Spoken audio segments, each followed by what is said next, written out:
Sabahınız xeyir, hörmətli tamaşaçılar. Sizi TV1 kanalından Ədəbi Söhbətlər verilişindən salamlayıram.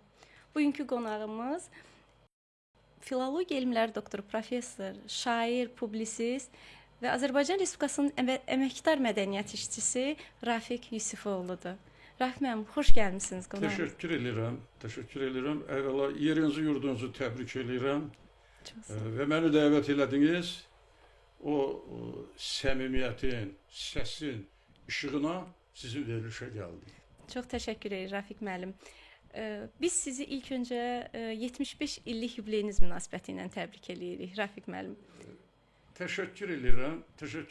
Əslində mənim ən sevmədiyim şey yubileydir, doğrudan deyirəm. Bu yubileyim olub mənim yanvarın 2-sində. İndi elə oldu ki, bu kitab təqdimatı oldu. Kitab deyəndə ki, Respublika Uşaq Kitabxanası mənim xeyli vaxtı biblioqrafik göstəricimi hazırlayıb, çap olunmuşdu. Məqam gəzirdilər ki, onu təqdimatı olsun. Təqdimatı da elə oldu ki, belə yaş 75 olandan sonra olandı, mən sevmirəm yubileyi keçirməyi, keçirməmişdim. Bu yada saldı ki, mənim yubileyimdir. Bu yada salınan kimi Sumqayıtda da mənim yubileyimi qeyd elədilər. Amma yəni deyirəm, yubiley mənim üçün o qədər önəmli deyil. Öz Allahın şükür elə vaxt dünyaya gəlmişəm ki, heç kəsin xəbəri olmur. Hamı bayram edir, mənim də yubileyim o bayramların içində keçib gedir. Təşəkkür edirəm. Çox xoşdur. Könlüm viranədir, dağılıb huşum. Nələr qazanmışam mən 70 ilə. Şəkilə çevrilib 50-im, 60-ım, nəfəs-nəfəsəyəm mən 70 ilə. İçimdə bir körpə uşaq ağlayır. İnsanın xoş günü keçmişindədir. Zamanın çayları coşub çağlayır. Ömür dəyirmanı öz işindədir. Rafiq müəllim, bu şeiri 70 illiyinizdə yazmısınız yəqin ki. Bəli, 70 illiyində yazmışdım. O yubileyi rəsmi şəkildə qeyd eləməsəm də, o öz-özlüyümdə, o yaradıcılıqda qeyd olunur. O ağrılı məsələdir. Ağrılı məsələ ondan ibarətdir ki, hansı yaşda olursansa ol. Məsələn, şeirlərimin birində vardı. 50-yə əlim çata bilməz, 60-a əlim çata bilməz, artıq 70-ə də əlim çata bilməz. Və orada da o misralar var ki, 50-dən 60-dan 100 uzaq idi, 70-dən 3 addım məsafə qalıb. Yəni, bu məsələdir. Ağrı ilə ağrı, dərd ilə dərddir.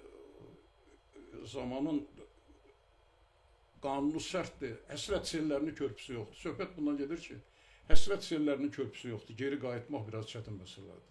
Bəli. Söhbət bu məqamdadır. Bir şeirinizdən xüsusi vurğulamaq istəyirəm. Sevda ilə dolu ömür köçümü, əzəl gündən verdin mənə pay Allah. Bəxtəvərlik doldurubdu içimi, nə xoşbəxtəm bu dünyada, ay Allah. Özünüzü həqiqətən bu 75 yaşında xoşbəxt bəndə sayırsınızmı? Mən özümü doğrudan xoşbəxt hesab edirəm. Ağrılardan, əzablardan keçib gələn bir insan kimi. Baxın, uşaqlıq illərindən qaytardınız bir balaca mənim şeirlərimdən. Xoşbəxtəm ki, dünyaya gəlmişəm. Mənim dünya baxışım biraz fərqlidir. Fərqlidir ondan ona görə ki, zaman məni müəyyən mənada sınağa çəkib. 39 yaşım tamam olanda, 40-cı yaşıma keçəndə mən ağır cərrahiyyə əməliyyatı olundum. Yəni o dövr üçün çox çətin olan bir cərrahiyyə əməliyyatı. Onda yenidən həyata qaydanda fikirləşdiyim məqam bundan ibarət idi ki, nə gözəl fürsətdir bu həyat. Nazim Hikmətin misrası yadıma düşdü. Onda şeir yazdım. Bulaqların gözündən öp, gözəl fürsətdir yaşamaq. Çəmənlərdə çiçək ara, uca-uca dağlara qalx. Gəzib yağışın altında seyr elə göy qurşağını, qənimət bil, gözünə təp ulduzların işığını. Fürsət varkən gedib dolan zümrüd donlu meşələri, öpüb qoxla kol dibində titrəyən bənövşələri. Baş vur dənizin qoynuna, qucaqla ağ ləpələri, məhəbbətlə köksünə sıx gül qoxlu körpələri. Ürəyində həyat eşqi seyrinə çıx təbiətin. Nə qədər imkanın çatır, dadına bax hər nemətin. Qoxla güllərin ətrini, ürəyinə təpər gəlsin. çiçəklərin rənginə bax, sevinsin, gözlərin gülsün. Bu gözəlliyi görənin çətin ki, gələ yuxusu. Dinlə nəğməkar quşları, ürəyin nəğmə oxusun. Qıyma ki, qəlbin üşüyə, isin bir eşqin oduna, qəlbində sevda olanın qocalıq düşməz yadına. Sevgi ömrün bəzəyidir. Elə bir insanı sev ki, alıb səni qanadına göylərə ucaltsın sevgi. Bu dağları, dərələri gözün bir də görməyəcək. Bir də bizə bu fürsəti ulu Tanrı verməyəcək. Həyat Allahın insana verdiyi ən böyük nemətdir. Bunu dərk eləyənə nə xoş Türk qardaşlarımız demişkən, mən həmişə tələbələrimə də deyirəm, dünya gəlmişsənsə xoşbəxtsən də. Bax, həmin illərin ağrısı ilə məni o yola yönəltdiniz, özünüz yönəltdiniz. Nə vaxtsa yenə elə həmən vaxtda, həmən məqamda yaranan şeirlərdir. Həmən ovqatına yaranan şeirlərdir. Mən ağır cərrahi əməliyyatından çıxandan sonra ovundurmaq istəyirdilər. Mənə gətirib, o vaxt yox idi, Carnegie'nin heç adı yox idi, izi yox idi. Bir buklet gətirmişdilər. Gördüm ki, mən onunla eyni düşünürəm. Düşüncəm nədən ibarətdir? Bu şeirdə var. Xoşbəxtlik adlı bir şeirdir. Soruşursunuz, ona görə deyirəm. Bəli, buyurun. İstidə isinib, soyuqda üşüyürsənsə, xəyallara dalıb kimisə düşünürsənsə, bu dünyaya gəlib, insan kimi yaşayırsansa, daha nə istəyirsən? Zirvələrə dırmanmağa ayaqlarının gücü çatırsa, bu dağlar, bu dərələr könlünə yatırsa, şəlalələrin şaqraq səsi sevincine sevinç qatırsa, daha nə istəyirsən? Ətirli çəmənlərdə gəzə bilirsənsə, dənizlərdə, göllərdə üzə bilirsənsə, məhəbbətin şirin əzabına dözə bilirsənsə, daha nə istəyirsən? Gözəl görəndə gözlərin gülürsə, ürəyin sevgidən inləyə bilirsə, qulaqların quşların nəğməsini, ləpələrin pıçıltısını dinləyə bilirsə, daha nə istəyirsən? Başların güllərin rəngini görə bilirsə, əllərin sevgilinin saçlarını hörə bilirsə, qızlara vermək üçün çiçəklərə bilirsə, daha nə istəyirsən? Gözlərin bir cüt ilahi gözə əsirsə, qəlbinin telləri sevgidən əsirsə, sevdalı ürəyin görüşətəl əsirsə, daha nə istəyirsən? İnsanların doğmasını, yadını bilirsənsə, bu dünyada hər şeyin adını bilirsənsə, yaşamağın ləzzətini, dadını bilirsənsə, daha nə istəyirsən? Tanrı səni bu dünyaya gətiribsə, gözlərindən qəflət pərdəsini götürübsə, ürəyində arzu çiçəkləri bitiribsə, səni səadətə, xoşbəxtliyə yetiribsə, daha nə istəyirsən? Bu sualınızın cavabı buydu və bu burada da yekunlaşmış. Elə bilirəm ki, doğrudan yaşamaq gözəl şeydir. Nazım Hikmətin bir şeiri var, deyir, yaşamaq səni sevmək qədər ciddi bir işdir. Səni sevmək qədər ciddi bir işdir. Doğrudan da yaşamaq ciddi bir işdir. Nə yaxşı ki, yaşayırıq. O qədər gözəl ifadə elədiniz. Yəni, mən söz tapa bilmirəm. Sizin yaradıcılığınız bax bu cürə həyat eşqi ilə doludur. İnsanlara sevməyi, həyatı sevməyi və onun hər dəqiqəsini, saniyəsini gözəl yaşamağı öyrədir. Çox sağ olun, Rafiq müəllim. Sevgi ilə bağlı bir bənd şeirinizi də oxumaq istəyirəm. Dünya yaranışdan xeyirdir, şərdir. Sevib əzab çəkən əhli bəşərdir. Bu həyat necə də adiləşərdi, ürək olmasaydı əsir sevgiyə. Təbii ki, sevgi həyatın bir qanadıdır. Sevgi həyatın bir qanadıdır. Mənim Allah Teala elə yaradıb ki, insanlarla ünsiyyətim çox olub. Daha çox da qızlarla ünsiyyətim olub. Yəni, ali məktəbdə dərs demişim, qızlar, filologiyada qızlar çoxluq təşkil edir də. Təsəvvür edirsiniz, o qədər məktublar gəlirdi. Mən bir müddət, məlum məsələdir ki, Qubadlıdanam, 93-cü ildə o ağrı ilə, əzabla, Qubadlıdan bura gələndən sonra, anamı gətirəndən sonra, o yol boyu sıralanan köçü görəndən sonra, itlərin ulaşmasını görəndən sonra, arvadların bizim cəmaat deyir, şivan qiyamatını görəndən sonra ağlıma gəlməzdi ki, mən sevgi şeiri yazaram. Qətiyyən, bu haqda fikirləşmir. Cavan vaxtı, ona da cavan idi, belə yaşım yox idi, 43 yaşım var idi. Amma elə oldu ki, mən qızlara dərs deməli oldum. İlk mühazirədən sevdilər məni, ilk mühazirədən. Neysə, bu qızlardan biri, mən uşaq ədəbiyyatından dərs deyirdim. Bunlar filologiyada biri var ki, sırf filologlar olur, bir də var ki, müəllimlik olur. Müəllimlik olanda təbii ki, uşaq ədəbiyyatından dərs deyirdim. Dəqiqə başı deyirdi ki, çoxdan söhbətidir. Ay müəllim, biz uşaq deyilik. Bizə uşaq şeiri deyirsiniz. Ay müəllim, bizə sevgi şeiri deyin, nə bilim, nə deyin. Mən də indi proqramdan kənara çıxası deyiləm. Acığım tutdu, bir müəllim kimi mənim dərsimdə səs olmayıb heç vaxt, amma bu qız sual verir də. Mən də acığım tutdu, bir şeir dedim buna, uşaq şeiri. Armud dərmişəm, iki cib. Babam məndən bərk inciyib. Bir-biri dişləyib atıram, deyirəm armudlar pisdir. Babam mənə acıqlanır, belə deyir, hisli-hisli. Qulağını çəkəcəyim, bir də armudu kal yolsan. Dəymişi seçə bilmirsin, sən özün də hələ kalsın. Və əlimi uzatdım bu qıza ki, sən özün də hələ kalsın. Bu adam, yazıcı insan qəlbinin mühəndisi də deyirlər, Gorki deyib. Bu adam sübut eləməyə çalışır ki, mən kal deyiləm. Amma necə eləyəsən bunu? Deməyənən ki, mən kal deyiləm, alınmır. Poeziyada da belədir. Deməyənən ki, mən səni sevirəm, burada sevgi yoxdur. Yəni, elə bir detal tap deyəsən ki, orada sevgi olar.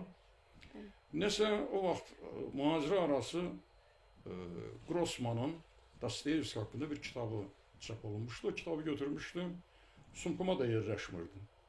Qoyurdum, arada fasil olanda oxuyurdum. Bu qız mənə yanaşdı ki, o kitabı verərsiniz, mən oxuyum. Mən kitab vermirəm heç kəsə.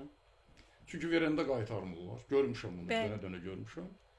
Nəsə ürəyin qırmışdım da, buna kal demişəm, patokda, mühazirə zalında. Dedim, verirəm. Bugün də deyəsən 3-cü gündür. Söz vaxtına çəkək. Onda da 3-cü günüdür. Qəribədir. Mənim dərslərimin çoxu 3-cü günə düşürdü. Dedim, 3-cü gün gətirərsin. 3-cü gün gəldi, yaradıcı adam psixologdur da. Gəldi, zəng vurulub, mühazirədəyəm, başlamaq istəyirəm. Bir də gördüm, qapı döyüldü, bu qız girdi içəri. Bunun gez gəlməyinin səbəbini o dəqiqə tutdum. Tutdum ki, diqqətimi cəlb eləmək istərdi. Diqqətimi cəlb, ilk nəzərdə. Sonra kitabı gətirdi, qoydu stolun üstünə. Stolun üstünə qoyanda əli ilə bir belə, çox sağ olun müəllim, kitabın üstünə belə, çox sağ olun müəllim. O əlini belə qoyanda, noxud üstündəki şahzadə kimi, bildim ki, bu kitabın içində nəsə var. Doğrudan belə qəribə gəldi. Mən o vaxt ki, deyirdim, mən sevgi şeyini yazmayacağım, ümumiyyətlə yazmayacağım. Və bilib vərəqlədim, gördüm arasında bir parça kağız var. Biraz belə narahat oldum. Narahat oldum ki, qızdır da, sevgi məktubu yazıb, nə bölümünə. Belə də cavan vaxtımıdır. Amma deyirəm, zəng tez vurulsaydı, açıb görərdim, bu nə yazıb. Qız yazıb ki, günəş şüası pəncərədən taxtanın üstünə düşmüşdü. Qəribədir, şüanı şüşə keçirib taxtaya verdiyi halda, şüşə soyuq, taxta isə istiydi. Bütün bədənim titrədi. Gördüm ki, bu duyumlu qızdır, kal deyil. Yəni, o dəqiqə ağlıma gəldi ki, şüşə mənəm. Müəllim də hamı ilə mehriban dolanır. Zamanın bulanıqlıqlarından keçib, yanmışam, şəffaflaşmışam. Həm də onlar çoxdular, siz təksiniz. Bunlar biraz ayrı cür gözləyirlər. Və inanırsınız, bilmirəm, mən o qədər məktublar yazdım, kitablarda çap eləmişəm. Məktubla cavab yazmamışam. Elə olub ki, amma şeirlər yazmışam. O axın oradan başlayıb. Bu axın oradan başlayıb. Məsələn, belə bir şeir yazdım o qıza. Bunu epiqraf gətirdim, şüşə idi şeirin adı.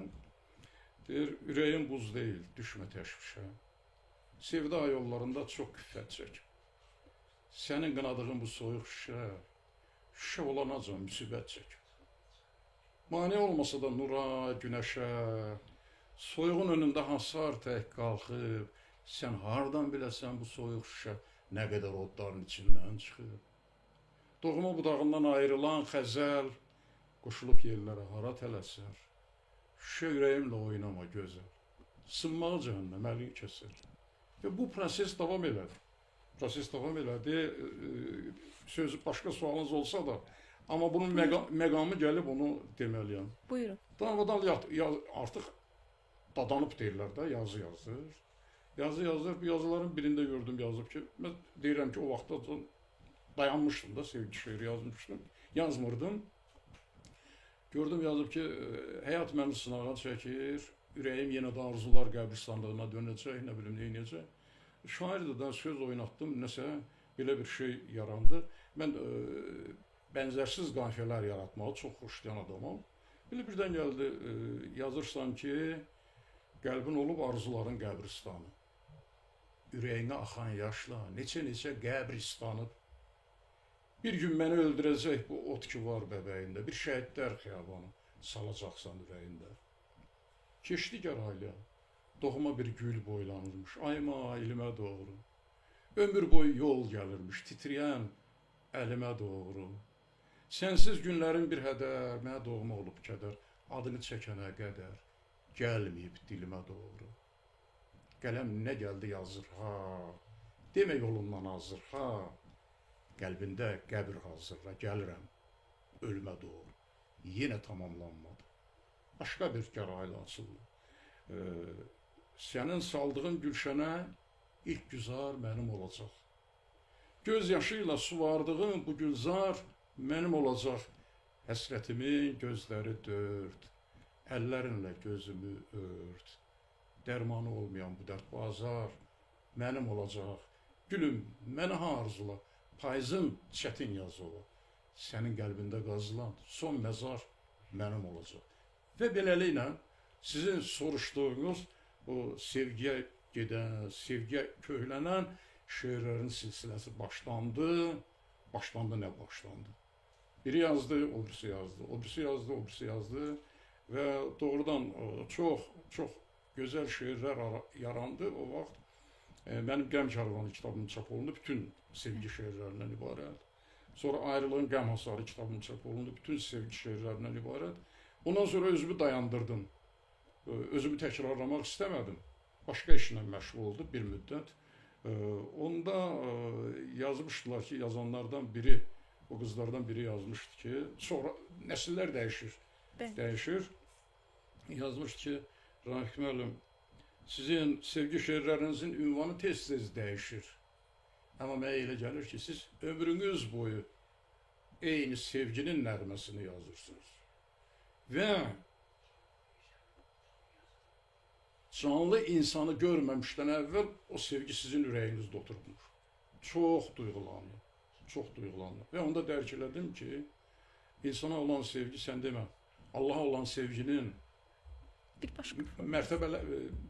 pillələriymiş. Və onda yazmışdım o, dedim, Ayrılığın Qəm Hasarı kitabım, o şeirlə açılırdı. Dəli sevda dolanmırsa başımda, sevmirsənsə bu dünyada qəribsən. Ulu Tanrım, baş əyirəm qarşında, mən sevmək istedadı veribsən. Məhəbbətdir imanım da, dinim də, ay nuru var sevdiyimin üzündə. Diz çökürəm gözəlliyin önündə, şeh öpürəm çiçəklərin gözündə. Sevən qəlbdə nə sırsıra, nə şaxdan, salıb mənim saçlarıma sevgidən. Ulu Tanrım, gözlərimi işıqdan, ürəyimi əski etmə sevgidən. Bu çox vacib məsələdir, ürəyi əski etmə sevgidən. Və mənə elə gəldi ki, bu doğrudan da həmin pillələrdir. Və bir dənə də şeir oxuyuram, bu mövzuda ona görə unutmayım deyə. Amma deyirəm ki, mən yazdığım sevgi şeirlərində də, əgər detal yoxdursa, əgər bədii obraz yoxdursa, mən onu yazmıram. Ümumi sözlə şeir yazmıram. Məsələn, indi o qloballaşma dövrünün problemlərindəndir. Ən ağır məsələlərdən biri ondan ibarətdir ki, robotlaşma gedir, insan olduğunu unudur. Bu ağırlı problemdir. İndi onun sonraki mərhələsi, söhbətimiz məqamında elə bilirəm ki, gələcək, o məqamda yazdığım şeir var idi. Göz yaşım, sevgimin kəpənəkləri. Uçub çiçəklərlə gedər görüşə. Qorxuram, qəlbimin qəm çiçəkləri sevinç xəzanının girinə düşər. Qorxuram, nadanlar mənə güləndə ömrümün payızı qışa çevrilə. Qorxuram, yanıma qaçıb gələndə həsrətli qollarım daşa çevrilə. Bir cüt göz gərəkdir mənə ağlayan. Bir eşqin közərən qərib qoruyam. Qorxuram, istərim qabar bağlayam. Qorxuram, gözümün yaşı quruya. Ürəyim doğmadır dərdə, ələmə. Zərrəcə qorxum yox dardan, çətindən. İlahi, sən məni məhrum eləmə. Hönkürüb ağlamaq səadətimə. Rəfi müəllim, Çox fərqli motivlərdən başladıq, çox fərqli həyat hekayənizi bir poetik şəkildə izah elədiniz əslində və yaradıcılığınızın da bir qolunu, sevgi motivi olan bir hiss qolunu xüsusi vurğuladınız. Elədir, mən o sevgi deyəndə mən ayırmıram. Yaradıcılığın sevgi qolu, tutaq ki, uşaq ədəbiyyatı. Amma tədqiqatçılar ayrılırlar. Amma tədqiqatçılar ayrılırlar. Bəli, bu onların işidir əslində. Bu onların işidir, amma söhbət ondadır ki, mənim bütün şeirlərimdə sevgi var.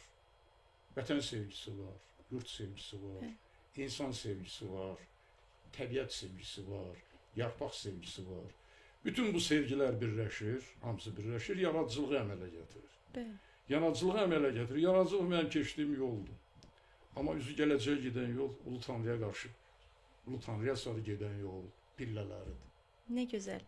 Rəfiq müəllim, istəyirəm bir əvvələ qayıdaq. Qayıdaq. Sizin ədəbiyyat sevginiz olduğunu, ümumiyyətlə istedadınızın olduğunu nə zaman fərqinə vardınız? Hansı yaşınızdaydınız? Necə baş verdi bu? Mən çox kiçik yaşımda bilmişəm bunu. Təbii ki, mən bilməmişəm. Mənim valideynlərim, bəlkə də tanıyırsınız da, tanıyırsınız. Mənim atam da riyaziyyat müəllimi olub. Mənim anam da riyaziyyat müəllimi olub. İkisi də eyni məktəbdə işləyiblər. Atam məktəb direktoru olub. Baməzə bir adamıdır. Riyaziyyatçı olmasına baxmayaraq. Mənim bibim uşaqları var idi. Onlar da dünyasını dəyişiblər. İkisi də yekunda texnik elmlərin namizədi idi bunlar. Bunlar balaca olanda müharibə vaxtı bunların anası demək iki körpəni özü saxlamalı olmuşdu. Həyat yoldaşı cəbhəyə getmişdi. Və nə qəribə ki, mənim əmim 416-cı Taganrog diviziyasının komissarı olan Mirağa Əliyev bunun komandiri olub həmin vaxtda. Bunu qorumaq istəyib, amma həyatdan qaçmaq olmur. Bu uşaqlar bizim evimizdə böyüyüblər. Bibim də bizim evimizdə böyüyüb. Qəribə gələrmi sizə ki, mən anama ana deməmişəm heç vaxt, bacı demişəm. O bacı deməyin səbəbi də olub ki, o uşaqlar bacı deyiblər. Mən də bacı demişəm. Sonra da elə gətirib ki, 6 qardaş olmuşuq, bir dənə bacımız olmayıb. Qəribədir. Öz qızıma mən bacı demişəm. İndi də elə bacı deyirəm. Evdə də o birilər də bacı deyir, mən də bacı deyirəm. Yaranmasını deyirəm. Bunlardan biri şeir yazırdı. Həmin adamlardan. Sabir şeir yazırdı. Bir şair də var idi. Diləli Müskanlı kəndindən. Fazil Cəbrayıl. Fazil Cəbrayıl. Bu gözəl şeir yazırdı. Peşəkarıdır. Biz heç şeir yazmaq bilmirdik. Sabir də buna uyğun nəsə şeir yazırdı. O bir qardaşına yazmışdı. Məktubla da baməzə. Şeir də öyle belə də. Əziz qardaşımızdan ki, səni verənə şükür. Qaldı çal səpər işi, pis deyildir gedişi. Qoca yamışı satdıq, indi mətləbə çatdıq. Belə şeir yazmışdı. Bir gün atam gələndə gülə-gülə dedi ki, qələm kağızı götür. Onda pero batırıb yazılan belə. Mürəkkəblə. 3-də oxuyurdum, neçədə oxuyurdum, bilmirəm yadımdadır. Yazıram, bu deyir mən yazıram. Xotuğu saxladıq, eşrəyi satdıq. İndicə sən deyən mətləbə çatdıq. Eşrəyi dostumuz Zeynal apardı. Anan əvəzinə 300 qopardı. Üstündən də biraz atamdan aldı. Sizin üçün tez yolu. Belə də lağlağı bir şey yazdı. Dedi ki, altından yaz ki. Deyir, bax, mən yazmamışam. Nə qədər? Yaz. Yazıb göndərdim. Hamı dedi ki, Rafiq şairdir. Qəti elə söhbət yox. Və bu biabırçılıq. Sanki boynunuza qoyublar. Bu biabırçılıqdan qurtarmaq üçün indi başladım şeir yazmaq. Şeir yazmaq elə belə yazmaqla deyil. Mənim bir uşaq şeirim var. İndi də Amerikada olan nəvələrim dili unutmasınlar deyə başlayan kimi deyirəm ki, babanın şeirlərində deyir, fayda və qaydadır uşaq şeirinə. Hər işin bir faydası var, hər işin bir qaydası var. Öyrənməsən qaydasını, görənməsən faydasını. Başlamışam hamı kimi şeir yazmağa, indiki şairlər kimi. İndiki şairlər kimi. Şeirin qaydalarını bilmirlər. Ciblərində nə qədər diplom var, mükafat var. Şeirin ibtidai qaydalarını bilmirlər. Mən də başladım, babama söhbət gedib çatıb, sən demə, adam valideynlərini də tanımır. Mənim babam Molla Nəsrəddinçi şair olub. İstod təxəllüsü ilə Molla Nəsrəddində şeirləri çap olunubdu bunun. Onu deyim ki, onun əlyazmalar institutundadır, bu dəqiqə hazırlayırlar, kitab hazırlayacaqlar. Bu, Respublikanın əməkdar müəllimi idi, o dövrün Lenin ordeninə qədər hamısını almışdı.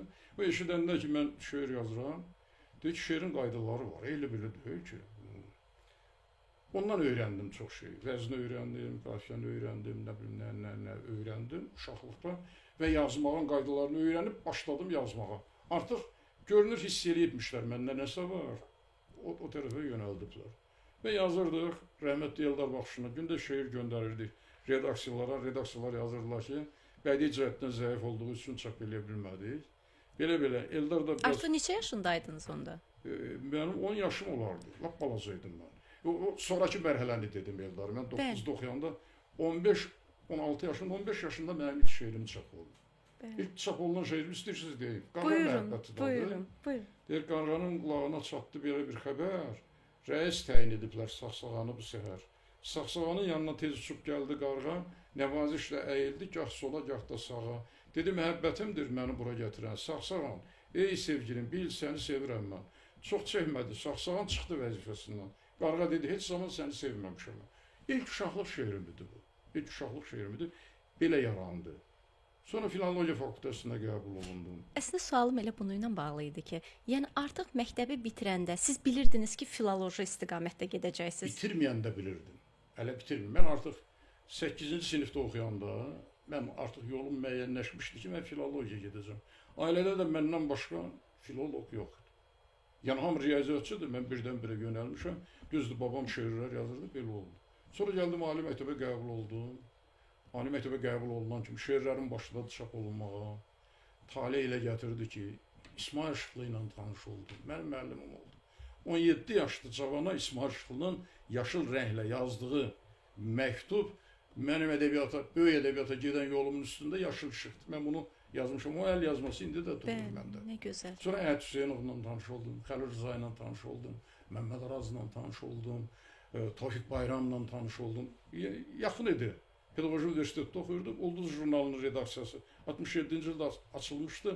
Mən ali məktəbdən çox poeziyanı Ulduz jurnalının redaksiyasında öyrəndim. O adamların dövrəsində öyrəndim. Və beləliklə də yol getdik. Və onda dərk elədim ki, yəni yol göstərənlərim böyük oldular da. Onda dedilər ki, şeir elə belə yazmağın əhəmiyyəti yoxdur. Gərək elmin olan, gərək biliyin olan. Məsələn, tutaq ki, fəlsəfə dərsini keçirir, cəmaat kimi əzbərləyib gedib nəsə eləmirdim. Oxuyurdum Əksililiklərin vəhdəti və mübarizəsi qanunu. Yazmışdım.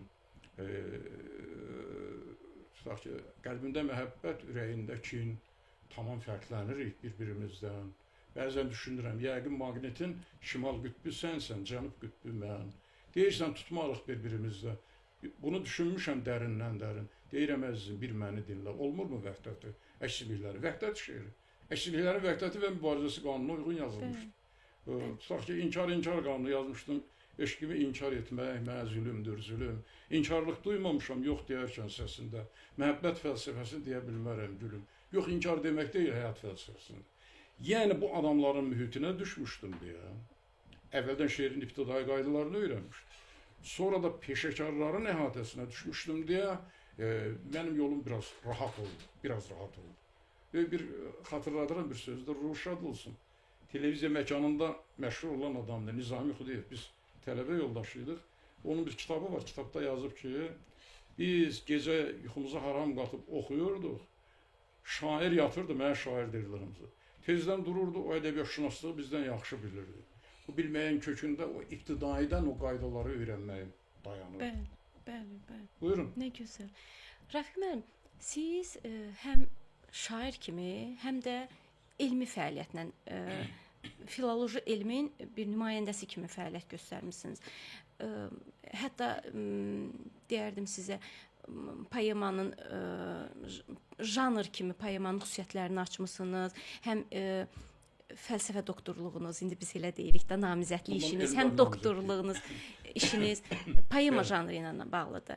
Bilmək istəyirəm ki, bugün poema janrının xüsusiyyətlərini necə görürsünüz? Yəni, poema janrı bugün ucalırmı, yoxsa yavaş-yavaş aradan çıxırmı? Mən poemalar haqqında yazdım. Mən poemalar haqqında yazmaq istəmirdim. Deyim, madam ki deyirsiniz. Mən Nizami adlı ədəbiyyat enstitüsünün aspiranturasına girdim, qəbul olundum. Ondan qabaq da gedib gəlirdi, mənə mövzu vermişdilər. Rəhmətli Qasım müəllim. Qasım müəllim mənim sənət müəllimim olub, həm də qohumumuz olub. Ruh şad olsun, çox şey öyrənmişəm mən ondan. O cümlədən də ədəbiyyat enstitüsünün o böyük korifeylərindən. Tutaq ki, namizədli işimin yazmağımın səbəbkarı Qasım müəllimdirsə, doktor işimin yazılmağının səbəbkarı Yaşar müəllim oldu. Yaşar Qarayev. Və aspiranturaya girmişəm, onda mən fikirləşmirdim ki, alim olacağam, ədəbiyyatşünas olacağam. Mən qarşıma məqsəd qoymuşdum ki, çox böyük şair olmalıyam mən. Və şeirin qaydalarını elə bilməliyəm ki, kimsə mənim şeirimi oxuyanda əmma qoya bilməsin. Bu niyyətlə də aspiranturaya girmişdim. Girəndə qəbul olmuşam. Mənə özümdən asılı olmayaraq Yəhya Seyidovu elmi rəhbər təyin edildilər. Yəhya Seyidovu tanıyırdım bir alim kimi. Yəni ünsiyyətim olmasa da bu mənə dedi ki, nəsrdən, dramaturgiyadan bir mövzu vermək istədi. Mən dedim, Yəhya müəllim, xeyr, mən bu haqda yazmaq istəmirəm. Mən poeziyadan yazmaq istəyirəm. Dedi, yox, ola bilməz, mən poeziya üzrə mütəxəssis deyiləm. Filan söhbət böyüdü. Qasım müəllim də, Yaşar müəllim də dedilər ki, onun mövzusu var da. Deyir ki, nədir mövzusu? Qasım. Deyir ki, bədii fərdiləşmədə milliliyin təzahürü, poemalar əsası. Bədii fərdiləşmədə milliliyin təzahürü. Bəlkə heç indi də yaza bilmərəm o mövzu. Dedi ki, Qasım, Yaşar, bu uşağı dağa daşa salmayın. Bu mövzunu heç mən indi də fəhm eləyə bilmirəm. Nəsə bu dramaturgiyadan falan mən də dirəndim ki, istəmirəm. Axırdan axtardılar, elədilər. Rəhmətli Qasım müəllim dedi ki, belə bir mövzu var, analoji mövzu. Moskvada müdafiə ediblər. Poemalarda konflikt və xarakter problemi. Gəl bir dövrü götür, konflikt və xarakter olsun. Gəl bir dövrü götür, konflikt və xarakter olsun. Yəhya müəllim də razılaşdı. Dedi ki, konflikt elə nəsrində problemidir, dramaturgiyanda problemidir. Neysə, yazdım, iş hazır oldu. İş hazır olan vaxtda Yəhya müəllimə verməliyəm oxusun, qəflətən rəhmətə gedir. Rəhmətə gedəndə Elmi Şuranın qərarı ilə Qasım müəllimə tapşırdılar dissertasiya. Şimdi Qasım müəllim oxudu, Yəhya müəllim imkan vermirdi. Müəyyən məsələlər vardı və trafaret cızırdı, bu yolla getməlisən. Mənə çox kömək elədi. O ədəbiyyat tapmaqda, filan da, nə bilim nə. Qasım müəllim artıq peşəkar kimi təzədən işlədi. Özünün dediyi rəyində də var, deyir ki, zəmin asiman fərqi var idi. İkinci variantda zəmin asiman fərqi var idi. Və mən müdafiə ərəfəsinə gələndə, müdafiə vaxtında iki böyük alimimiz, biri Pənah Xəlilov, bir də Abbas Zamanov. İkisi də dirəndilər ki, bu iş nəzəriyyə indeksi ilə müdafiə olunmalıdır. Ədəbiyyat institutunda da o vaxt nəzəriyyə indeksi yox idi. Var idi Bakı Dövlət Universitetində. Mən də ora getmək istəmirdim. Qasım müəllim də istəmirdi mən gedim. Təzədən imtahan verməliydik, nə bilim, nəysə. Proses uzun çəkirdi, bu sənədləşməsi. Nəysə, uzun sözün qısası, burada müdafiə elədim. Ədəbiyyat institutunda müdafiə elədim, təsdiqimi aldım. Televiziyada işləyəndə Yaşar müəllim mənə mövzu verdi, məcbur oldum. Bunun ilk variantını yazdım, bəlkə görmüsünüz. 98-ci ildə Elm Nəşriyyatı Ədəbiyyat institutunda Elm Şurasının qərarı ilə çap edib. Adını da Yaşar müəllim qoymuşdu. Azərbaycan poeması Axtarışlar perspektivi. Belə bir adını qoydum. Mən bu kitabı yazdım. Sualınızın cavabını deyirəm. Bəli, bəli. Cavabını deyirəm. Bu monoqrafiya çap olunub. Monoqrafiya ilə bağlı maraqlı belə hadisələr var. Onların ikisini deyəcəm. Buyurun, madem buyurun. Soruşursunuz. Bir dəfə redaksiyada oturmuşam. Mən baş redaktor işləyən vaxt idi. Bir də gördüm Qabil gəldi. Bizim redaksiyanın qapısı, baş redaktorun qapısı həmişə açıq olur. Katibi orada otururdu. Gələn kimi qapını bağladı. Dedim ki, Qabil müəllim, ehtiyac yoxdur.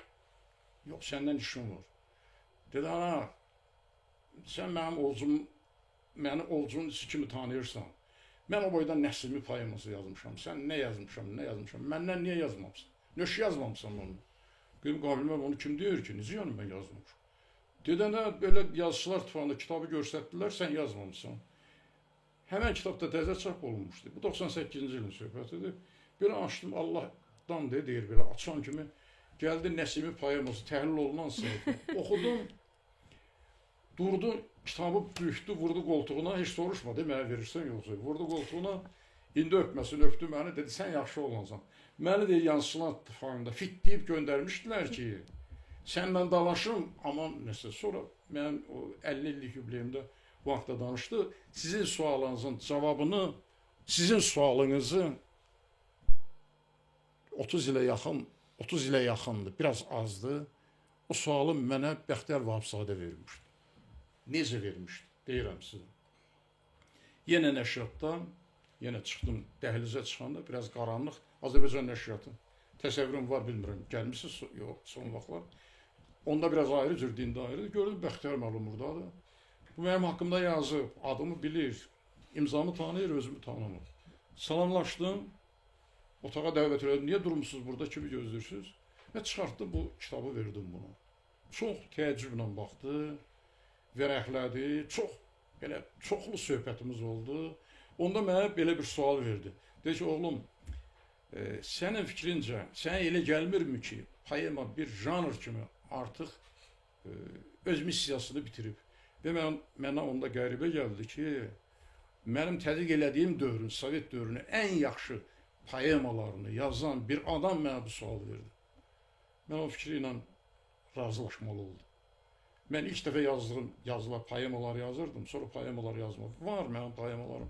Daşı Füzuli Ənsulundan Qəm Karvanı poemam var. Yəqin bilirsiniz. Onun əsasında Azərbaycan tamaşa da qoyulub. Əslində sualım elə ondan idi. Tamaşa da hazırlayıb. Uşaqların içində yazmışam, amma poemanın özündən yazdım. Poema yazmağa meylim azaldı. Və yenə deyirəm, hər dövrün özünün janrı var. İndi şeir oxumağa cəmaatın hövsələsi yoxdur. Bəli. Minimalizmə meyillilik var sanki. Yığcamlığa meyil var. Yığcamlıq da elə belə yığcamlıq olmur. O şeirdəki bədii detal yoxdur. Bəli. Bu şeir deyil. Məsələn, mən poemaların, poetik əsərlərin tədqiqi ilə məşğul olmasaydım, nəzəriyyə kitabı yazmazdım. Ədəbi proses kitabı yazmazdım. Ədəbi nəzərin inkişaf prosesləri, problemləri kitabını yazmazdım. Bunlar hamısı bir-biri ilə bağlı olan məsələlərdir. Çox vacib bir məsələni istəyirəm vurğulayım ki, siz 1985-ci ildən səhv eləmirəmsə Göyərçin jurnalının belə deyək də fəaliyyətini belə deyək izləmisiniz. Həyatların belə deyərdim, Göyərçin jurnalı ilə sizin həyat bağlarınız birləşib. Bu da səbəbsiz deyil. Bu da səbəbsiz deyil. Və bunun təsadüf olduğunu mu, yoxsa səbəbsiz oldu? Heç nə təsadüfi deyil. Heç nə təsadüfi deyil. Demək, mənim uşaq şeirlərim 68-ci ildən Göyərçində çap olunur. 68, 69, 70, 85-ə qədər. Biraz da əvvəl mən getməli idim. Biraz uzandı, məsələlər uzandı. Təsəvvür edirsiniz, mən 84-də təsdiqimi aldım, müdafiə edib. Fəlsəfə elmlər namizədi idim. Elə qutaran kimi mənim müştərilərim çox oldu. Bir neçə yerə məni işə dəvət elədilər. Eyni vaxtda dəvət elədilər. Pedaqoji Universitetə Gənc Müəllim qəzetinə redaktor dəvət elədilər.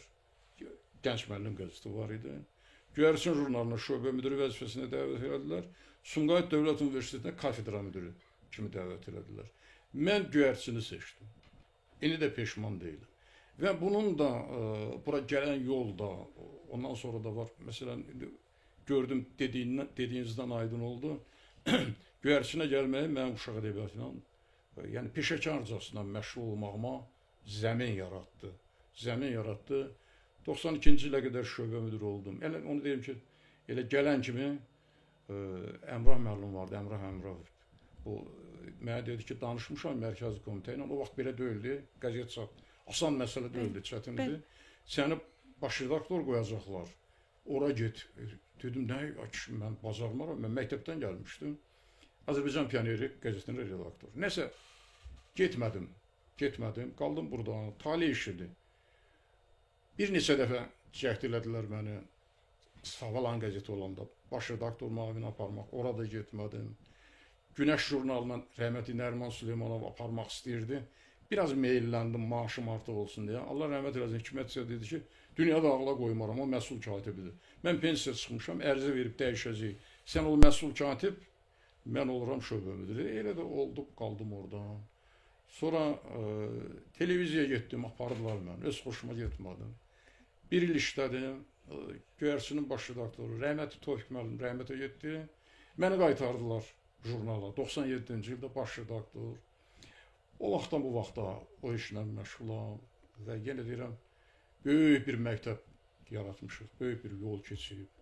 Və məlumat üçün deyim, bayaqları başlayanda özümün biblioqrafik göstəricilərindən danışırdım. Sumqayıt şəhər kitabxanasında Göyərçinin biblioqrafiyasını hazırlayıblar. Bu yaxınlarda təqdimat olacaq. Mən ön söz yazmışam. Təsəvvür edirsiniz, 65-67 yaşı var Göyərçinin. Talihim belə olub ki, ora bağlanıb. Ona da peşman deyiləm. Və mənim üçün mənim üçün uşaq ədəbiyyatı böyük ədəbiyyatı yoxdur. Gözəl şeir nümunələri var. Kimdir qapını döyən? Kimdir bu gecə vaxtı? Öz yarpaq balasından ayrı düşən budaqdır. Nə istəyirsən axı? Aç qapını ahəstə, uçub qonum yazdığım payız şeirinin üstə. Kimdir qapını döyən? Kimdir bu gecə vaxtı? Öz budaq anasından ayrı düşən yarpaqdır. Nə istəyirsən axı? Yuxu getmir gözümə. Mənim yarpaq balamı qaytar mənim özümə. Görürsünüz şeirlərdə, buna mən tək uşaq şeiri demək mümkün deyil. Yəni bu Yapon poeziyasına oxşar, nə bilim Şərq poeziyasına oxşar, Korey poeziyasına oxşar nümunələrdir. Məsələn, mən obraz yazmışdım. Mən uşaq ədəbiyyatından danışanda, bilmirəm o kitab sizdə var yoxsa yox, uşaq ədəbiyyat dərsliyim var mənim. Onun ön sözündə yazmışdım mən ki, bir dəfə Qarsiyel Lorkadan soruşurlar ki, nəyə görə sənin yazdıqların qısa, mənalı, aydındır.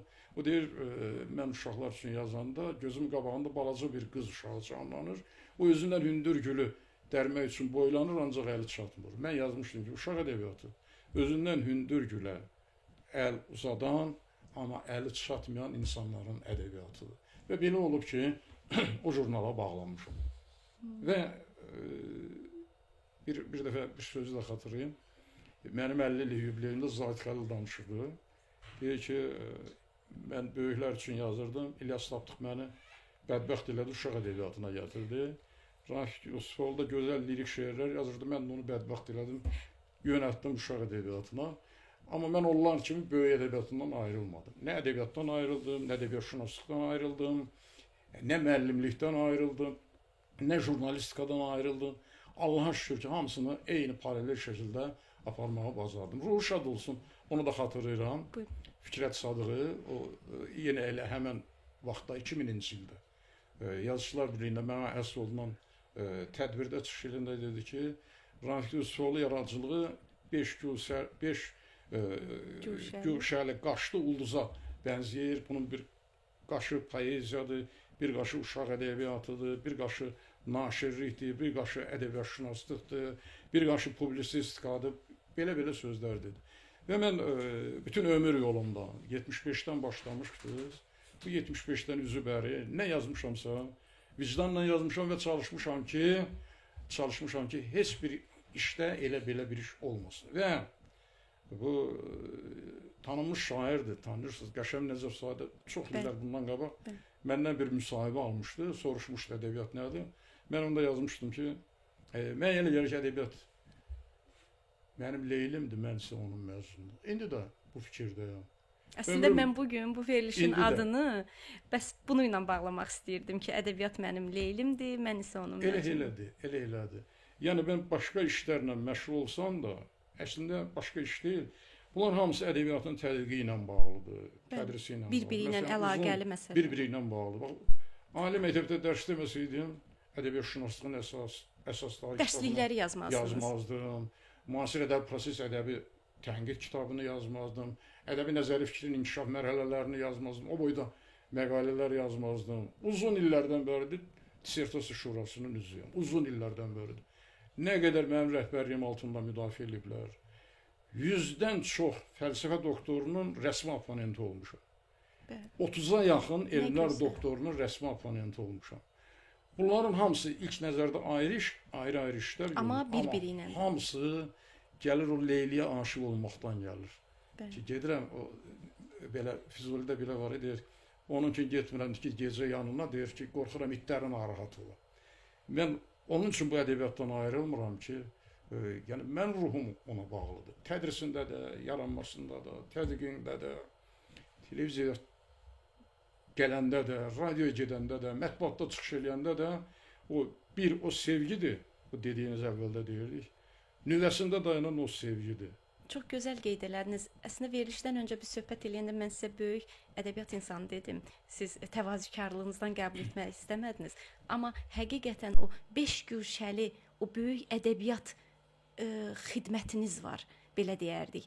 Və danışılacaq mövzularımız çox idi Rafiq müəllim. Vaxt necə zaman necə gəldi, keçdi bilə bilmədik. Hətta kitablarınızdan istəyirdik müəyyən şeirlər oxuyaq. Sizin gözəl kitablarınız, hətta bu son dövrdə 20 cildliyiniz tamamlandı və çox sevincli bir hadisədir, böyük hadisədir əslində. Böyük hadisədir, doğrudan böyük hadisədir.